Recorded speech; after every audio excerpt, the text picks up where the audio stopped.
Katas ng malunggay, mabisang gamot para sa ubo at sipon. So, paano ko nga ba ito piniprepare? So, sa nakikita nyo, dinidiktik ko lang yung mga dahon ng malunggay hanggang sa lumabas yung juice nito. Hindi ko na nga pala naipakita dyan kung paano ko nilinis yung mga dahon. Pero same lang ng paglilinis sa mga green leafy vegetables. Ibababad mo lang siya sa tubig na may asin ng ilang minuto tapos babanlawan mo na. And then, ayan na, didiktikin mo na siya hanggang sa lumabas yung juice nito.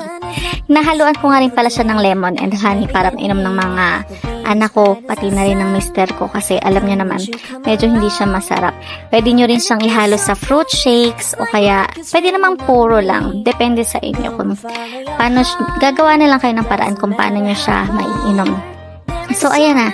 Okay na yan. May katas na siya. And then, sunod niyan, kukuha na ako dyan ng lemon. Baby, gotta go. There is so much love to give. Something's telling me it's right. Kumuha na ako ng lemon, kinat ko na siya, and then kukunin ko na yung juice niya o yung in-extract ko na siya. Ganyan ako mag-extract ng lemon gamit ang knife.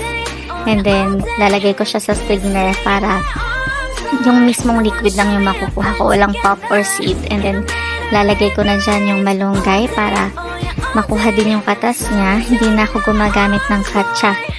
Diyan na lang din siya sa strainer. So, ayan. Piga-piga para lumabas lahat ng liquid niya.